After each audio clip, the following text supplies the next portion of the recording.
안녕하세요, 여러분. 민달팽입니다. 최근 부동산 시장이 강남 상구와 한강벨트를 중심으로 서울 집값이 지속적인 상승세를 보이며 좀처럼 잡히지 않자 정부에서도 칼을 빼드는 정책이 나오는 듯합니다. 우선 정부를 이기는 시장은 없다는 이재명 대통령의 말로 전면전을 예고했습니다. 양도세 중과 유예를 종료로 시장이 패닉셀 상태에 빠졌는데, 솔직히 말씀드리면 이게 올해부터 시작입니다. 팔아도 세금이 무섭고 안 팔아도 세금이 무서운, 팔 수도 안 팔 수도 없는 구조. 오늘은 양도세 관련 세금에 대해서 얘기해 보려고 합니다.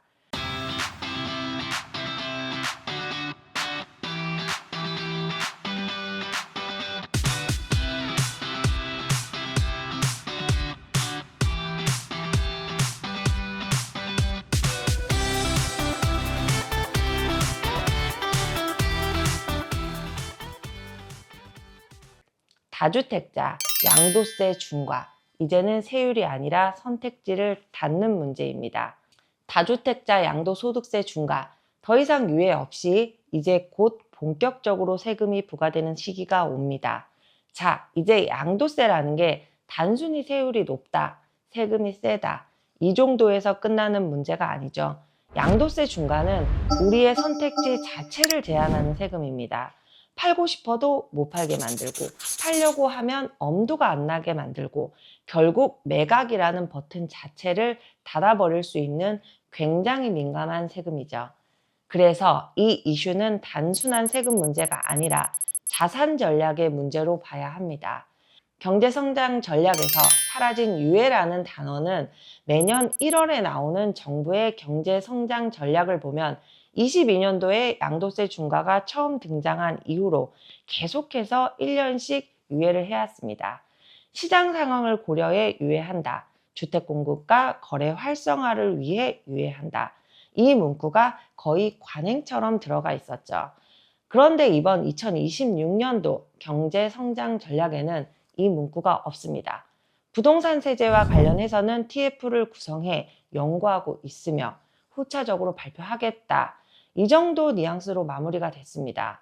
그런데 여기서 중요한 건 신년 간담회에서 이재명 대통령이 직접 양도세 중과를 유예 없이 예정대로 시행하겠다라고 언급을 했다는 점입니다. 이게 왜 중요하냐면, 이제는 더 이상 혹시 또 유예해 주지 않을까라는 기대를 하기 어렵다는 거예요. 그래서 지금 다주택자분들은 정말로 고민을 해야 되는 시점입니다. 팔 것인가? 아니면 버틸 것인가? 이미 시작된 상담들과, 그리고 현실적인 질문입니다.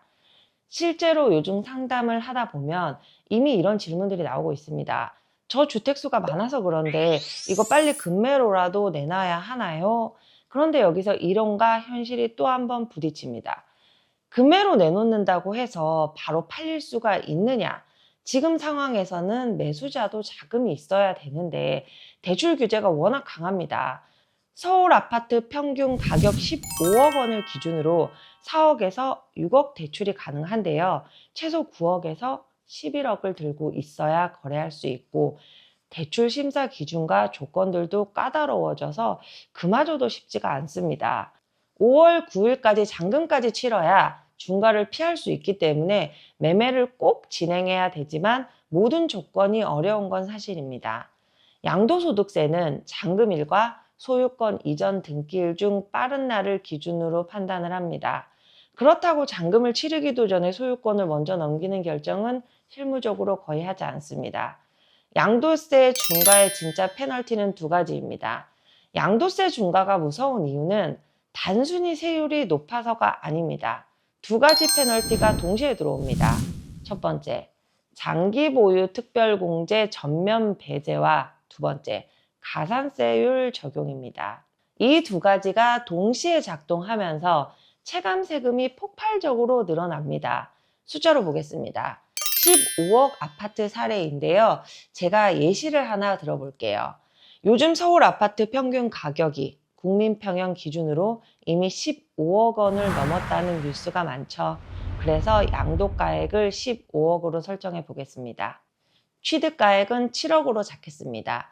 그러면 양도 차익은 8억 원입니다. 첫 번째, 1가구 1주택 비과세일 경우입니다. 만약 이게 1가구 1주택 비과세라면 12억 원 초과분에 대해서만 과세를 합니다. 거기에 보유 요건, 거주 요건을 충족해서 장기 보유 특별공제를 다 받게 되시면 양도소득세가 약 350만 원 수준으로 나옵니다. 이 정도면 많이 벌었으니 이 정도는 내야지라고 받아들일 수 있겠죠. 두 번째, 이제 일반 과세로 가보겠습니다. 양도차익 8억에서 장기 보유 특별공제 30%를 적용하면 과세 표준이 줄어들고 양도소득세는 대략 2억 원 초반대가 나옵니다. 2억 1천만 원에서 2억 2천만 원 정도. 이 정도면 그래도 이해는 된다라고 생각하는 분들이 많습니다. 그렇다면 세 번째, 2주택자 중과입니다. 이제 여기서 중과가 붙는 순간 상황이 완전히 달라집니다. 2주택자 중과가 적용되면 장기 보유 특별공제가 0%가 됩니다. 아무리 10년, 20년, 100년을 보유했어도 공제는 없습니다. 거기에 기본세율 플러스 20% 가산세율이 붙습니다.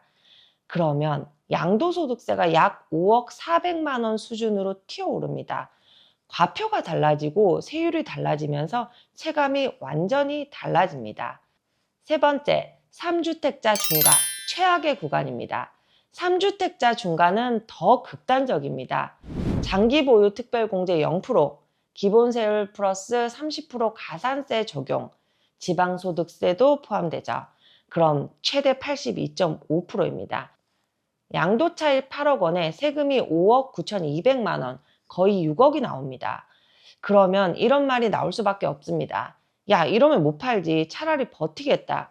그래서 나오는 버티기 전략의 착각입니다. 실제로 많은 분들이 이렇게 말씀하십니다.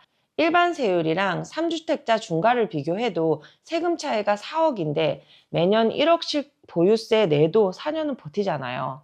그런데 여기서 가장 중요한 포인트가 있습니다. 버티기는 무비용 전략이 아닙니다. 버티기의 비용은 보유세입니다. 보유세는 현금 흐름을 직접 때리는 세금입니다. 재산세, 종합부동산세는 소득과 무관하게 매년 현금으로 빠져나갑니다. 특히 은퇴를 앞둔 분들, 임대수익이 충분하지 않은 분들, 대출이자가 있는 분들, 이런 경우에는 유동성 압박이 굉장히 빠르게 옵니다. 그리고 유동성 압박은 강제 매각으로 이어질 수 있습니다. 문제는 그 강제 매각이 중과 구간에서 발생하면 충격이 훨씬 더 커진다는 겁니다. 더 무서운 건 회색지대입니다. 양도세가 무서운 이유는 세율보다도 구조입니다. 주택수 판단과 거주 시점, 취득 당시 규제지역 여부, 현재 규제지역 여부, 이 중 하나만 삐끗해도 결과가 완전히 달라집니다.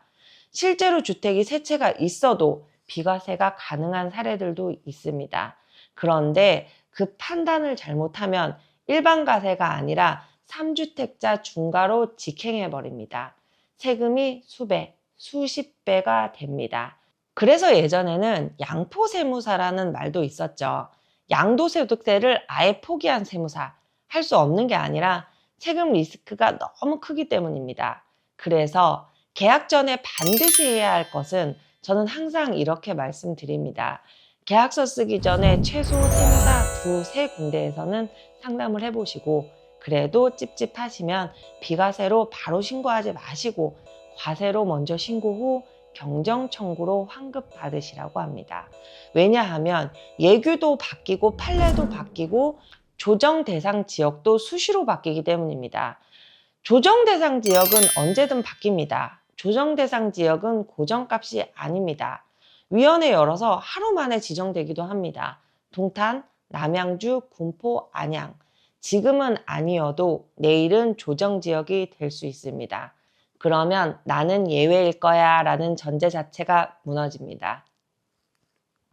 결국 시장은 이렇게 움직입니다. 매매가 막힌다, 거래량이 급감한다, 선택지는 줄어든다. 그래서 자산 이전이 매매에서 증여로 이동합니다. 실제로 증여 건수는 이미 증가 중이고 국세청은 증여세 조사에 들어갔습니다. 증여도 세금이 없는 것은 아닙니다. 증여세와 증여취득세 그리고 자금 출처 조사가 있습니다. 특히나 조정 대상 지역 3억 초과 주택을 다주택자가 증여하면 취득세가 13.4%까지 올라갑니다. 오늘은 팔아라, 버텨라 이런 정답을 드리러 온 게 아닙니다. 지금 이 시장에서는 누가 팔아야 하고 누가 버텨야 하는지가 사람마다 상황은 전부 다릅니다. 다만 한 가지는 분명합니다. 이제는 감으로 결정할 구간이 아니라는 것.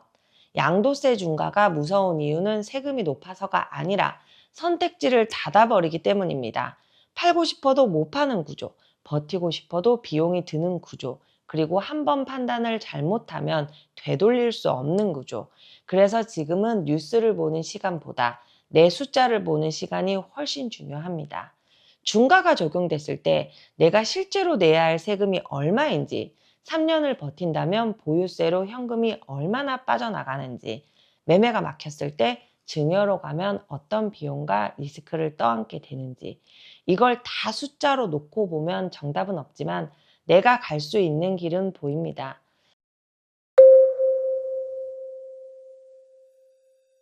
부동산은 결국 방향보다 타이밍이고 타이밍보다 더 중요한 건 내 체력입니다. 지금 이 시장에서 가장 위험한 선택은 아무 판단도 하지 않는 것입니다. 뉴스를 보고 판단하면 늦고 감으로 버티면 위험합니다. 오늘 이 영상이 결정을 대신해 주지는 못하더라도 적어도 계산을 시작하는 계기는 되셨으면 좋겠습니다. 오늘 제가 준비한 영상은 여기까지입니다. 영상이 도움이 되셨다면 구독 한번 눌러주시고요. 다음에는 더 좋은 영상으로 찾아뵙겠습니다. 감사합니다.